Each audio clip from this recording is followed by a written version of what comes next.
Caners, it's Caner Tip Tuesday, and today, the quote-unquote hottest topic in cane self-defense. I'll tell you what that is, but before we do any of this, listen, those of you that are here for the first time, a warm welcome, as well as faithful followers of the Cane Fist Way.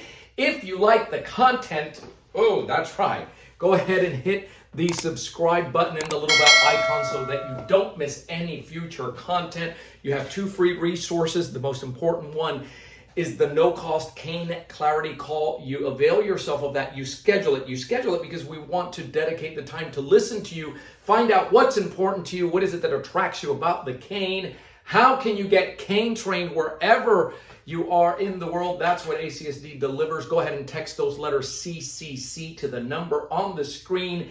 And there are various now ACSD groups that are open to the public on Facebook. So you may want to request entry. They will let you right in. What is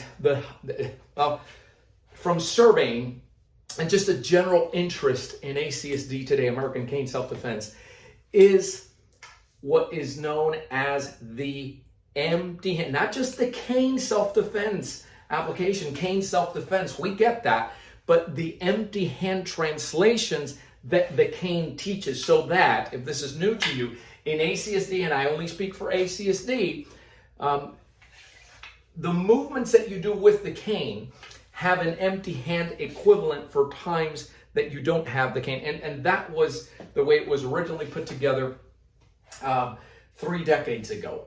And I'll show you what I mean by that. We'll take a very simple movement that you have it, you have that in ACSD.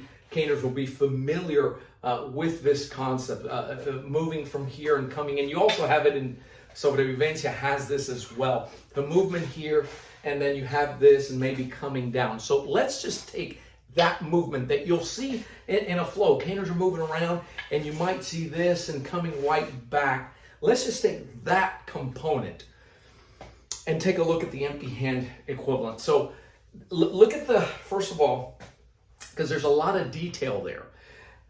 The way that comes in this way, comes over, and now you're coming in here, right? Look at the positioning of the hands. And let's just take that movement. If we translate that with an empty hand and a fist flow, and it'll look exactly the same way. I'm going to reference, for those of you that have done an ACSD, the empty hand level 1.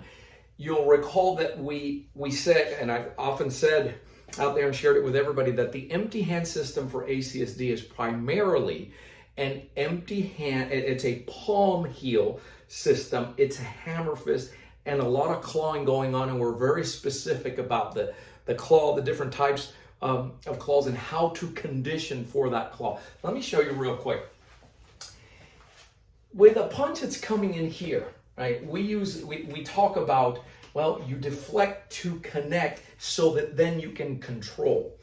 And the reason for that is, if my opponent is faster than I am and flicks that out real quick and retract the punch, bang, and she does that, it's going to be very difficult for me to catch that as such. So there has to be a connect. Now, remember how I showed you this movement before it comes down and in. So when that comes in, very specifically with that claw, you're hitting points that weaken the grip. And again, I always say, it doesn't matter to me if you're following Western anatomy and targeting or the meridian system. Doesn't matter to me, Chinese meridian system. When you get here, that weakens that grip. And now the movement that you see with the cane is this. You're here, and now that movement is to come down. So here's one way that you'll see that, is that coming down to where her head goes below her own waist there to throw off the biomechanics. You have it locked here. You're behind that Golgi tendon, or again, triple warmer point, however you want to look at it. And notice that it happens right towards your center. And so it's already teaching you in that flowing motion. You don't realize this yet, but in there, you already have the empty hand built in. It just needs to be revealed to you. this is one example. So you have it here, and then we said there's a second component to that where you're raising up. Caners in ACSD will know that as a power shot PS5 coming down if they're in their form, or in sobrevivencia, you'll know it as that up-down where you're spiraling and coming to target to the inside. So in that same way, look at the position of the hand and that claw again, right? Whether that finger is extended or you're clawing all the way here. Notice it's here. Now, so I went from here to bringing it up. So whether you were here, now you're coming up, or that strike you just came in from here. Now you're going to shoot, you're going to pull and come in and strike. So I'm hyperextending again, hitting that goji, hitting the same points and coming in. And now that clawing motion is going to come in, coming down here because that thumb is going to go towards the eye. You have the up-down movement that comes in now. So once I snap in here, when I go to the inside, it leaves everything open and the head was pushed. Why do we know? Well, because nobody's going to take a thumb to the eye. The autonomics of that is going to definitely be to pull away. Just think of the last time you had an eyelash or a particle, dust particle in your eye, how that, well, she runs right into that. You come in here. When you come back, all this is exposed and it's coming from up, down. So you're striking areas that are closest to the brain. And that is contained in the simple movement that is here. You'll see caners do it all the time, and they may or may not know why they're even doing that. While we're on the topic of it, those of you that came down to Sobrevivencia level 1 in September, Maestro Reese has said that in this September, a year later, we're doing SV number 2, but in February, winter cane immersion, which is already, by the way, 40% to capacity. There, we're going to do a review of what we did. It's ideal for those who couldn't make it. There's about a handful of caners who had vouchers and life got in the way, couldn't make it.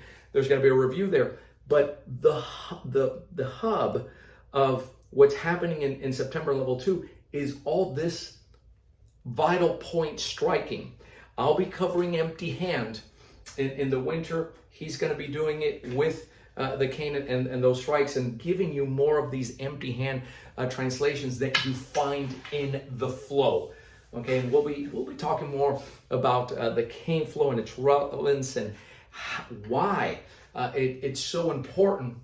And the reason for it is because the cane teaches the empty hand, and it's not the other way around in ACSD. So how do you avail yourself of this? How do you learn more about this? Just do it. I said there, I'll tell you, once again, it'll be the most important thing that you can do, and especially looking forward to 2024. We have currently the last Cane at Home 6-week challenge. It's open until next week, and then we close out for the year. You still have an opportunity to learn more about that and jump into that course and really answer any questions you might have. Just text the letters again, the CCC, to the number on the screen, and we're always excited about talking to you. Thanks for watching. Keep caning and stay safe.